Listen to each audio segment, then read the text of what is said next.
Hello every one, നമസ്കാരം. It's the girl from Konni. ഇന്ന് നമ്മൾ എഡ്മണ്ടിൽ നിന്ന് ഇറങ്ങിയിട്ട് സെക്കൻഡ് ഡേ ആണ്. നമ്മൾ എഡ്മണ്ടിൽ നിന്ന് വിക്ടോറിയയിലേക്ക് ഫ്ലൈ ചെയ്തു. പിന്നെ വിക്ടോറിയയിൽ നിന്ന് റോഡ് ട്രിപ്പ് എടുത്ത് നമ്മൾ യു ക്ലൂലെറ്റിൽ എത്തി നിൽക്കുന്നു. ഇനി നമ്മൾ ടൊഫീനോയിലേക്ക്. രാവിലെ എഴുന്നേറ്റ് കണ്ണൊക്കെ തുറന്ന് നോക്കിയപ്പോൾ മുറ്റത്ത് 2 മാനുകൾ. അങ്ങനെ അവരുടെ പുറകെ നടന്ന കുറച്ച് വിഷ്വൽസ് ഒക്കെ എടുത്ത് തിരിച്ചു വന്ന് റെഡിയായി. ഞങ്ങൾ ഇന്ന് യു ക്ലൂലെറ്റ് ഒന്ന് എക്സ്പ്ലോർ ചെയ്യാൻ പോവാണ്. നമ്മൾ താമസിച്ച Airbnb ഓണറിൻ്റെ ആട്ടോ ഈ RV ട്രെയിലർ. ഇവിടെയുള്ള കനേഡിയൻസ്, കുറച്ച് പൈസ ഉള്ളവരെല്ലാം തന്നെ ഒരു RV ട്രെയിലർ വാങ്ങിയിടാറുണ്ട്. നമ്മളെപ്പോലെ ട്രിപ്പ് പോകുമ്പോൾ ഇങ്ങനെ ഹോട്ടലിൽ പോയി താമസിക്കുക, അല്ല Airbnb പോയി താമസിക്കുക എന്നുള്ളതൊന്നും ഇവർക്ക് വലിയ താല്പര്യമുള്ള കാര്യമല്ല. ഇവർക്ക് ഇങ്ങനെ ബീച്ചിലോ പാർക്കിലോ കാട്ടിലോ ഒക്കെ ഈ RV കൊണ്ട് പാർക്ക് ചെയ്യുക, അതിലാണ് താമസം.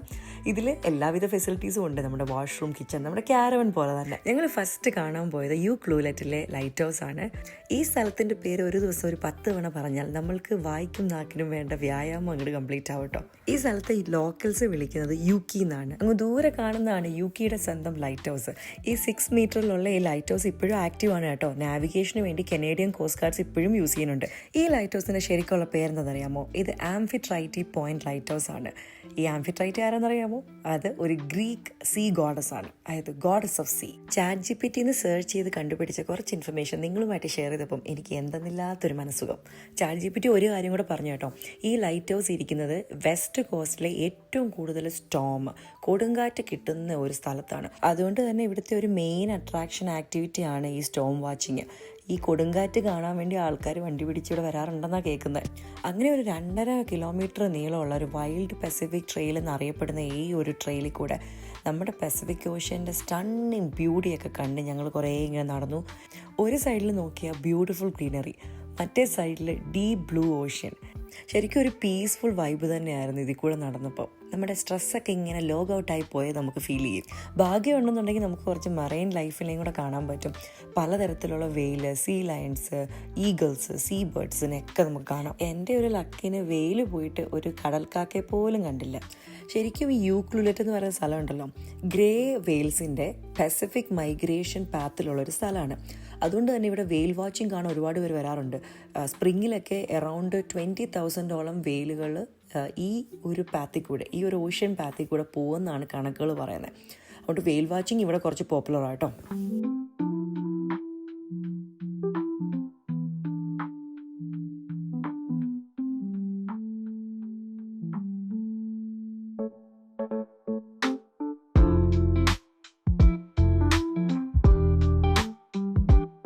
ഈ ട്രെയിലിൻ്റെ എല്ലാ 2 മിനിറ്റ് കഴിയുമ്പോഴും നമുക്കൊരു ഫോട്ടോ എടുക്കാനും വീഡിയോ എടുക്കാനും തോന്നുക കേട്ടോ. അത്ര ഭംഗിയാണ്. അങ്ങനെ കുറേ നല്ല പച്ചപ്പിനിടയ്ക്കൂടെ ഈ കടൽ കാണാൻ ഒരു പ്രത്യേക ഭംഗി തന്നെയാണ്. അഗെയിൻ വീഡിയോയിൽ എത്രമാത്രം ഇത് ക്യാപ്ചർ ചെയ്യാൻ പറ്റിയെന്ന് എനിക്കറിയില്ല, പക്ഷേ ഇറ്റ് ഈസ് റിയലി ബ്യൂട്ടിഫുൾ. ശരിക്കും നമ്മുടെ നാട്ടിലെ ഒരു പച്ചപ്പ് തന്നെ കേരളത്തിലെ എവിടേക്ക് കൂടെ നടക്കുന്ന പോലെ തന്നെ നമുക്ക് ഫീൽ ചെയ്യത്തുള്ളൂ. ഈ കണ്ണുള്ളപ്പോൾ കണ്ണിൻ്റെ വില അറിയില്ല എന്ന് പറഞ്ഞത് ഭയങ്കര കറക്റ്റാട്ടോ. നാട്ടിലുള്ള സമയത്ത് ഈ ഹരിതാപയും പച്ചപ്പും കടലും ഒക്കെ എൻ്റെ കൺമുമ്പിലുണ്ടായിരുന്നു എൻജോയ് ചെയ്യാൻ. കാണുമ്പം സന്തോഷം, യെസ്, പക്ഷേ അങ്ങോട്ട് എൻജോയ് ചെയ്തിട്ടില്ല. ഇപ്പം നമ്മൾ പുറത്ത് കാനഡയിൽ നിന്നല്ല, നമ്മൾ എവിടെയായാലും നമ്മൾ പുറത്ത് ജീവിക്കുമ്പോൾ ഈ പച്ചപ്പും ഹരിതാപയും ഒന്നും അധികം അങ്ങനെ കിട്ടാത്ത സ്ഥലത്താവുമ്പോൾ ഇടയ്ക്ക് ഇങ്ങനെ നല്ല സ്ഥലങ്ങളിൽ ഈ പച്ചപ്പൊക്കെ കാണുമ്പോൾ ഉണ്ടല്ലോ, മനസ്സിന് ഭയങ്കര സന്തോഷമാണ്. ഇതങ്ങോട്ട് എൻജോയ് ചെയ്യാനുള്ള ഒരു ആർത്തിയാണ് മനസ്സിന്. ഇപ്പോൾ കടൽ നല്ല ശാന്തമായിരുന്നു. ഞങ്ങളവിടെ ഉണ്ടായിരുന്ന സമയത്ത് ഞങ്ങൾ ഈ സെയിം പ്ലേസിൽ സൺസെറ്റ് കാണാൻ വന്നിരുന്നു. അപ്പോൾ കടൽ നല്ല റഫായി തുടങ്ങി. അതുപോലെയാണ് ഇവിടെ വിൻ്ററിലാണ് ഏറ്റവും കൂടുതൽ കൊടുങ്കാറ്റ് വരുന്നത്. അത് കാണാനാട്ടോ സ്റ്റോം വാച്ചിങ്ങിന് എല്ലാവരും വിൻ്ററിലാണ് വരുന്നത്. എന്തായല്ലേ, ഞങ്ങൾക്ക് എഡ്മണ്ടനിൽ സ്നോ സ്റ്റോം ആണെങ്കിൽ ഇവർക്ക് വെറും സ്റ്റോം. അടിപൊളി. ഈ ട്രെയിലിൻ്റെ ഒരെൻഡ് ഫുള്ള് പൈൻ മരങ്ങളാണ് കേട്ടോ. ഇവിടുത്തെ ചില ട്രീസിനൊക്കെ 800 വർഷത്തിന് മേലെ ഏജ് ഉണ്ടെന്നാണ് പറയുന്നത്. അങ്ങനെ ഈ ഓഷ്യൻ്റെ ഒരു കാമിങ് എഫക്റ്റ് ഒക്കെ എൻജോയ് ചെയ്ത് ഞങ്ങൾ ട്രെയിൽ കംപ്ലീറ്റ് ചെയ്തു. ഇവിടുന്ന് ഞങ്ങൾ നേരെ പോകുന്നത് അനദർ കോസ്റ്റൽ ടൗൺ ആയ ടൊഫീനോയിലേക്കാണ്. Tofino is famous for its beautiful beaches, പിന്നെ സർഫിംഗ് ക്യാപിറ്റൽ ഓഫ് കാനഡ എന്നാണ് നമ്മുടെ ടൊഫീനോനെ അറിയപ്പെടുന്നത്. ത്രൂ ഔട്ട് ദ ഇയർ എല്ലാ ദിവസവും ഇവിടെ സർഫ് ചെയ്യാൻ പറ്റുന്ന വേവ്സ് ആണ്. ഈവൻ വിൻ്ററിലും. ഇവിടെ മഞ്ഞില്ലല്ലോ, അപ്പോൾ പിന്നെ ഇവർക്ക് സർഫ് ചെയ്യാമല്ലോ. ഇവിടെ ഒരുപാട് ട്രെയിനിങ് സെൻറ്റേഴ്സ് ഉണ്ട് കേട്ടോ നമ്മളെ സർഫിങ് പഠിപ്പിക്കാൻ വേണ്ടി. നമ്മളൊരു ഫ്രഷർ ആണെങ്കിൽ പോലും നോ പ്രോബ്ലം അവർ പഠിപ്പിക്കും. സ്വിമ്മിങ് അറിയണം എന്നുള്ളൊരു മിനിമം ക്വാളിഫിക്കേഷൻ മാത്രമേ ഉള്ളൂ. ഈ പരിപാടി അറിയാത്തത് കൊണ്ട് ഞാൻ ആ വഴിക്ക് പോയില്ല. ഇവിടെ ടൊഫീനോയിലെ 365 ദിവസത്തിൽ 200 ദിവസവും മഴ പെയ്യും. ഇതിനെ ദ വെറ്റ് കോസ്റ്റ് എന്നാണ് അറിയപ്പെടുന്നത്. ഇത് അറിഞ്ഞപ്പോൾ ഉണ്ടല്ലോ 9 മാസവും നല്ല തണുപ്പുള്ള ആൽബർട്ടയിൽ നിന്ന് വന്ന് ഞങ്ങൾക്ക് നല്ല സന്തോഷമായി. ഞങ്ങൾക്ക് സ്നോ ആണെങ്കിൽ ഇവിടെ മഴ. കാനഡയിലെ ഒറിജിനൽ ഇൻഹാബിറ്റൻസിന് ഫസ്റ്റ് നേഷൻസ് ആണ് പറയുന്നത്. അതിൽ തന്നെ ഒരുപാട് വിഭാഗങ്ങളുണ്ട്. അവരുടെ ഒരു ലൈഫ് സ്റ്റൈലും കൾച്ചറും നമുക്ക് ഒരുപാട് മനസ്സിലാക്കാൻ ഇവിടെ ഒരുപാട് ഓപ്പർച്യൂണിറ്റീസ് ഉണ്ട്. ഏറ്റവും കൂടുതൽ ഫസ്റ്റ് നേഷൻ കമ്മ്യൂണിറ്റി ഉള്ള ഒരു ടൗണും കൂടിയാണ് ടൊഫീനോ. ഇവിടുത്തെ ആർട്ട് വർക്കിലും പെയിൻറ്റിങ്ങിലും ടോട്ടം പോൾസിലും എല്ലാം ഒരു ഇൻഡിജീനിയസ് കൾച്ചർ വളരെ വിസിബിൾ ആണ്. അവർ അത് ഒരുപാട് റെസ്പെക്ട് ചെയ്യുന്നതുമുണ്ട്. ഞാൻ പണ്ടേ ആദ്യമായിട്ട് കാനഡയിൽ വന്നപ്പോൾ നമ്മൾ ലീഗൽ ഡോക്യുമെൻറ്റ്സ് ഫില്ല് ചെയ്യുമ്പോൾ അതിലൊരു ക്വസ്റ്റ്യൻ ഉണ്ട്, do you belong to any of this category? അന്ന് അതിലെ ആ ഒരു കാറ്റഗറി ഇന്ത്യൻസ് ആണ്. അപ്പോൾ ഞങ്ങൾ വിചാരിച്ചു, വാവ്, ഇന്ത്യൻസിന് ഇത്രയും പ്രിഫറൻസ് ഇവർ കൊടുക്കുന്നുണ്ടോ, നമ്മൾ ഇത്രയും ഫേമസ് ആണെന്നൊക്കെ വിചാരിച്ചു അതിലൊക്കെ ടിക്ക് ചെയ്തു. പിന്നെയാണ് അറിഞ്ഞത് ഇവിടുത്തെ ഫസ്റ്റ് നേഷൻസിനെ ഇന്ത്യൻസ് എന്നും കൂടെ പ്രിഫർ ചെയ്യാറുണ്ട്. ഇപ്പോൾ ഒരുപാട് യൂസ് ചെയ്തില്ലെങ്കിലും കനേഡിയൻ ഡോക്യുമെന്റ്സിൽ പലതിലും ഇപ്പോഴും ഉണ്ട് കേട്ടോ. പക്ഷെ അവർ പ്രിഫർ ചെയ്യുന്നില്ല അവരെ ഇന്ത്യൻസ് എന്ന് കോൾ ചെയ്യാൻ. അവർ ഫസ്റ്റ് നേഷനെന്നോ ഇൻഡിജിനസ് പീപ്പിൾ എന്നോ കോൾ ചെയ്യാനാണ് പ്രിഫർ ചെയ്യുന്നത്. ശരിക്കും ഇവരെ ഇന്ത്യൻസ് വിളിക്കുന്നതിൻ്റെ പുറകിലൊരു കഥയുണ്ട്. നമ്മുടെ ക്രിസ്റ്റഫർ കൊളംബസ് നോർത്ത് അമേരിക്കയൊക്കെ ഇറങ്ങി കാനഡയിൽ എത്തിയപ്പം ആൾ വിചാരിച്ചു ഞാൻ പിന്നെ ഇന്ത്യയിൽ എത്തിയോന്ന്. അങ്ങനെ അവർ മിസ്റ്റേക്കൻലി ഇവിടുത്തെ കനേഡിയൻ ഫസ്റ്റ് നേഷൻസിനെ വിളിച്ചതാണ് ഇന്ത്യൻസ് എന്ന്. അത് കുറേ നാൾ ഇങ്ങനെ കണ്ടിന്യൂ ചെയ്ത് പോയി. പിന്നെ ചിലപ്പോൾ മോർ ഇന്ത്യൻ ഇമിഗ്രൻസ് ഇവിടെ വന്നതും ആ ഒരു ഡിഫറെൻറ്റ് നാഷണാലിറ്റി തമ്മിൽ മിക്സപ്പ് ആവാതിരിക്കാൻ വേണ്ടി ആയിരിക്കും ഇവർ ഫസ്റ്റ് നേഷൻ എന്നുള്ളത് പ്രിഫർ ചെയ്യുന്നത്. ഇപ്പം അങ്ങനെ ഇന്ത്യൻസ് എന്ന് ഇവരെ കോൾ ചെയ്യുന്നത് ലീഗൽ ഡോക്യുമെൻറ്റ്സ്, അതായത് കുറേ നാൾ പണ്ടുള്ള ലീഗൽ ഡോക്യുമെൻറ്റ്സ് മാത്രമേ ഉള്ളൂ കേട്ടോ. അല്ലാതെ ഫസ്റ്റ് നേഷൻസ്ന്നോ അബോറിജിനൽസ്ന്നോ ഇൻഡിജിനസ് പീപ്പിൾന്നോ മാത്രമേ വിളിക്കാറുള്ളൂ. ഇത്ര ബ്യൂട്ടിഫുള്ളായ ടൊഫീനോയിലെ പോപ്പുലേഷൻ എത്രയാണെന്നറിയാമോ? വെറും 2500 ആളുകൾ ഇവിടെ പെർമനൻ്റ് ആയിട്ട് താമസിക്കുന്നത്. പിന്നെ ഇവിടെ കൂടുതലും ടൂറിസ്റ്റുകളാണ്. വന്നും പോയും സീസൺ അനുസരിച്ച് ഇങ്ങനെ വന്നുകൊണ്ടിരിക്കും. അതിന് ഒരുപാട് റീസൺസ് ഉണ്ട് കേട്ടോ. ഈ ഒരു ടൗണ് ലാൻഡ് വൈസ് വളരെ കുറച്ചേ ഉള്ളൂ. ബാക്കിയെല്ലാം ഫോറസ്റ്റും ഓഷ്യനും ആണ്. അത് പ്രിസർവ് ചെയ്യുന്നത് കൊണ്ട് തന്നെ ഇവിടെ ലാർജ് ഹൗസിങ്ങിനുള്ള ഒരു ഡെവലപ്മെൻറ്റ് സ്കോപ്പ് ഇല്ല. പിന്നെ വെതർ ഒരു ഇമ്പോർട്ടൻറ്റ് റീസൺ ആയിരിക്കും കേട്ടോ. 200 ദിവസം മഴ പെയ്യുക എന്ന് പറയുമ്പോൾ അത് എല്ലാവർക്കും അത് ഇഷ്ടമല്ലല്ലോ. പിന്നെ ടൊഫീനോ ഒരു പ്രൊട്ടക്റ്റഡ് ലാൻഡാണ് അണ്ടർ യുനെസ്കോ. ഇവിടുത്തെ വൈൽഡ് ലൈഫും നേച്ചറും കൾച്ചറും ഒക്കെ പ്രൊട്ടക്ട് ചെയ്യാൻ വേണ്ടിയാണ്. അതുകൊണ്ട് തന്നെ ലാർജ് സ്കെയിലുള്ള ഡെവലപ്മെൻറ്റ് ഇവിടെ പോസിബിൾ അല്ല. ഒരുപാട് ലാൻഡ് റെസ്ട്രിക്ഷൻസ് ഉണ്ട്. ഒരുപാട് ബീച്ചസ് ഉള്ള സ്ഥലം കാനഡയിലും കാനഡയുടെ അടുത്തുള്ള പല പല രാജ്യത്തും ഉണ്ടെങ്കിൽ പോലും ഇവിടേക്ക് ഒരുപാട് ആൾക്കാർ വരുന്നത് എന്താണെന്ന് ഞാൻ ആലോചിച്ചിട്ടുണ്ട്. ശരിക്കും ഇവിടുത്തെ ബീച്ചിൻ്റെ ബ്യൂട്ടി ആട്ടോ. എന്തോ ഒരു പ്രത്യേക ഭംഗിയുണ്ട് ഇവിടുത്തെ തിരമാലകൾക്കൊക്കെ. ഞങ്ങൾ പോയ ദിവസം നമുക്ക് സർഫിങ് ആക്ടിവിറ്റിക്ക് പറ്റുന്ന ഒരു കൺസിസ്റ്റൻറ്റ് ആൻഡ് സ്റ്റഡി തിരമാലകളല്ലായിരുന്നു. അതുകൊണ്ട് തന്നെ ഒരുപാട് സർഫിംഗ് ഇല്ല, പക്ഷെ എന്നാലും ഉണ്ടായിരുന്നു കേട്ടോ. കുഞ്ഞു മക്കൾ മുതലൊക്കെ സർഫിങ്ങും പാഡിൽ ബോട്ടിങ്ങും കയാക്കിങ്ങും ഒക്കെ ചെയ്യുന്ന കാണാൻ പറ്റി. ഇവിടുത്തെ ബീച്ചൊക്കെ സൂപ്പറാണ്. നമുക്കൊന്ന് വെള്ളത്തിറങ്ങി കളിക്കാനൊക്കെ തോന്നും. പക്ഷെ അവിടെയാണ് ഒരു പ്രശ്നം. ഇവിടുത്തെ ബീച്ചിൻ്റെ വെള്ളം നല്ല കൊടും സമ്മറിൽ പോലും 8 ഡിഗ്രി ടു 12 ഡിഗ്രിയാണ്. നമ്മൾ വെറ്റ് സൂട്ട് ഇടാതെ ഒരു 10 മിനിറ്റ് ഈ വെള്ളത്തിൽ നമ്മളൊന്ന് കളിച്ച് തരുമ്പോഴത്തേക്ക് ഹൈപ്പോതെർമിയ അടിച്ചെന്ന് ഉറപ്പാണ്.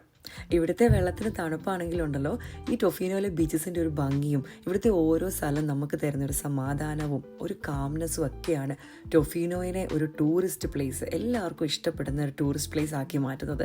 ഇവിടെ ഓരോ വർഷവും ഉണ്ടല്ലോ 8 ലക്ഷത്തിന് മേലെ ടൂറിസ്റ്റുകളാണ് വന്ന് വിസിറ്റ് ചെയ്യുന്നത്. ടൂറിസം ആട്ടോ ഇവരുടെ ഒരു മെയിൻ ഇൻകം.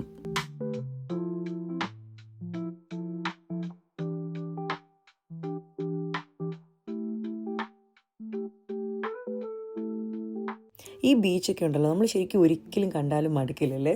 ഓരോ തിരമാലകളും ഓരോ സ്റ്റൈലിൽ എന്ത് ഭംഗിയല്ലേ! ഇത് കണ്ടുകൊണ്ടിരിക്കുമ്പോൾ നമ്മുടെ മനസ്സ് കാമാവും, നമുക്ക് ശരിക്കും ഫീൽ ചെയ്യും.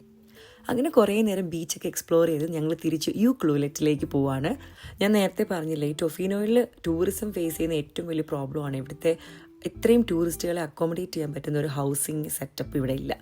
അതുകൊണ്ടാണ് ഇതിൻ്റെ കുറച്ചടുത്തുള്ള സ്ഥലമായ യു ക്ലൂലെറ്റും അങ്ങനെ പല പല സ്ഥലത്തിലേക്ക് ആൾക്കാർ താമസിക്കുന്നത്. കാര്യം ഇവിടെ ഉള്ളത് ഭയങ്കര എക്സ്പെൻസീവാണ്. ഇവിടെ വന്ന കുറച്ച് ടൂറിസ്റ്റുകളോട് സംസാരിച്ചപ്പോൾ എനിക്ക് മനസ്സിലായത് എന്താണെന്നറിയാമോ? മോസ്റ്റ്ലി എല്ലാവരും ഇവിടെ വരുന്നത് നമ്മുടെ നോർമലായിട്ടുള്ള ടെക്നോളജി റിലേറ്റഡ് ലൈഫിൽ നിന്നൊക്കെ മാറി നേച്ചറുമായിട്ട് കണക്ട് ചെയ്ത് ജീവിക്കാൻ വേണ്ടിയാണ്. കുറച്ച് നാൾ അതിന് പറ്റിയ കുറച്ച് ഹൗസിംഗ് സെറ്റപ്പുകൾ ഇവിടെ ഉണ്ട് കേട്ടോ. എർട്ട് എന്നാണ് പറയുന്നത്, YURT, എർട്ട്. ഈ കാണുന്ന കുഞ്ഞു പോട്ട്സില്ലേ, ശരിക്കും എർട്ട് എന്ന് പറഞ്ഞാൽ ഒരു ടെൻ്റാണ്, പക്ഷേ സർക്കുലർ ഷേപ്പിലുള്ള ഒരു ടെൻറ്റ്.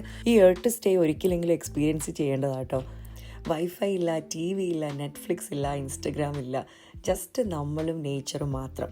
തിരമാലയുടെ ശബ്ദമൊക്കെ കേട്ട് ആകാശത്തെ നക്ഷത്രങ്ങളെയൊക്കെ നോക്കി കുറച്ച് ദിവസം ജീവിക്കാമെന്ന് ഓർത്ത് നോക്കി. എന്ത് രസമായിരിക്കും അല്ലേ? Just peace, positive energy and chill mode. ഈ കിടക്കുന്ന ബോട്ടുകളൊക്കെ ഉണ്ടോ, ഇത് ശരിക്കും ഇവിടുത്തെ ഫിഷിംഗ് ഹാർബറാണ്, ഒരു ഫിഷിംഗ് മാർക്കറ്റൂടാണ്. പക്ഷെ അങ്ങോട്ട് ചെന്നിട്ട് ഫിഷിംഗ് മാർക്കറ്റിൻ്റെ ഒരു ലുക്കും ഇല്ല, ഒരു സ്മെല്ലായിട്ടോ ഒന്നുമില്ല. വളരെ ക്ലീൻ ആയിട്ടാണ് ഇവിടെ സൂക്ഷിച്ചേക്കുന്നത്. ഇവിടെ പാർക്ക് ചെയ്തിരിക്കുന്ന സീ പ്ലെയിനും ബോട്ടും ഒക്കെ ഓരോരുത്തരുടെയാണ് കേട്ടോ. അവർ ഫിഷിംഗ് ഒക്കെ കഴിഞ്ഞ് ആ ഒരു ഫിഷിംഗ് കച്ചവടമൊക്കെ കഴിഞ്ഞിട്ട് ഇവിടെയാണത് പാർക്ക് ചെയ്തിട്ടേക്കുന്നത്. ഫിഷിംഗ് ആണ് കേട്ടോ ഇവിടുത്തെ വേറൊരു അനദർ ആക്ടിവിറ്റി. ഫ്രഷായിട്ട് പിടിച്ച് കുക്ക് ചെയ്ത് തരുന്ന ഒരുപാട് നല്ല സീ ഫുഡ് റെസ്റ്റോറൻറ്റ്സും ഇവിടെയുണ്ട്. അതുപോലെ തന്നെ നമുക്ക് ഒരു ആക്ടിവിറ്റി ആയിട്ട് ഫിഷിങ്ങിന് പോകണമെന്നുണ്ടെങ്കിൽ ഇവിടുത്തെ ലോക്കൽസിൻ്റെ കൂടെ തന്നെ പോകാനുള്ള സൗകര്യങ്ങളൊക്കെ ഉണ്ട്. അങ്ങനെ കുറച്ച് നേരം ഫിഷിംഗ് ഹാർബറൊക്കെ എൻജോയ് നടന്ന് ഞങ്ങൾ തിരിച്ച് ഇവിടുത്തെ ഒരു ഫേമസ് ആയിട്ടുള്ള ഫിഷ് ആൻഡ് ചിപ്സ് കടയിലേക്ക് പോയി. ഞാൻ ഫിഷ് ആൻഡ് ചിപ്സിൻ്റെ ഒരു വലിയ ഫാനല്ല കേട്ടോ. എനിക്ക് മീനെന്ന് പറഞ്ഞാൽ നല്ല മസാലയുള്ള മീനാണ് ഇഷ്ടം. ഫിഷ് ആൻഡ് ചിപ്സിൽ സെർവ് ചെയ്യുന്ന ഫിഷ് ബേസിക്കലി ബാറ്ററിൽ മുക്കി പൊരിച്ച് ഒരു ഐറ്റമാണ്. അതിൻ്റെ കൂടെ ചിപ്സും സെർവ് ചെയ്യും. അതുപോലെ തന്നെ പുട്ടിയും കഴിച്ചു. പുട്ടിന് എന്താണെന്നറിയാമോ, ഞാൻ ഒരു ദിവസം വീഡിയോയിൽ കാണിക്കാവേ. പുട്ടിനൊരു ക്ലാസിക് കനേഡിയൻ ഡിഷാണ് കേട്ടോ. ബേസിക്കലി ഇത്രയേ ഉള്ളൂ, നമ്മുടെ ഫ്രഞ്ച് ഫ്രൈസിനകത്ത് കുറച്ച് ഗ്രേവി ഉണ്ടാവും, നല്ല ടേസ്റ്റുള്ള ഗ്രേവിയും പിന്നെ ചീസും. ഒരു സ്പെഷ്യൽ ടൈപ്പ് ഓഫ് ചീസാണ് കേട്ടോ, ചീസ് കേർഡ് എന്നാണ് പറയുന്നത്. നല്ല ടേസ്റ്റാണ്. ഫുഡൊക്കെ കഴിച്ച് വീട്ടിലെത്തി ഒന്ന് റിഫ്രഷ് ആവാൻ വേണ്ടി ഞങ്ങളൊരു വാക്കിന് പോയി സൺസെറ്റ് കാണാനായിട്ട് നമ്മുടെ യു ക്ലൂലെറ്റിൻ്റെ സ്വന്തം ലൈറ്റ് ഹൗസിലേക്ക്. ഇപ്പോൾ സമയം 9:45 കേട്ടോ. അങ്ങനെ സൂര്യൻ നമ്മളോട് ബൈ ബൈ ഒക്കെ പറഞ്ഞ് പോവാണ്. നിങ്ങൾ എപ്പോഴെങ്കിലും എക്സ്പീരിയൻസ് ചെയ്തിട്ടുണ്ടോ ഈ സൺസെറ്റ് കാണുമ്പം ശരിക്കും ഈ സണ്ണിൻ്റെ കൂടെ തന്നെ നമ്മളുടെ ഹൃദയവും നമ്മുടെ മൈൻഡും ഒന്ന് റിലാക്സ് ആവുന്നു, ഒന്ന് കാം ഡൗൺ ആവുന്ന ശ്രദ്ധിച്ചിട്ടുണ്ടോ? ഈ ഒരു സൺസെറ്റ് വ്യൂ അതിഗംഭീരമായിരുന്നു. ശരിക്കും ഒരു കനേഡിയൻ വെസ്റ്റ് കോസ്റ്റ് മാജിക് തന്നെ. And at it best very beautiful view. So that was it. നമ്മുടെ യു ക്ലൂലെറ്റ് ആൻഡ് ടൊഫീനോ വിശേഷങ്ങൾ എല്ലാവർക്കും ഇഷ്ടമായോ? More beautiful Canadian travel videos പുറകെ ഉണ്ട്. Until then everybody take care. Bye for now from that coney girl. Peace out.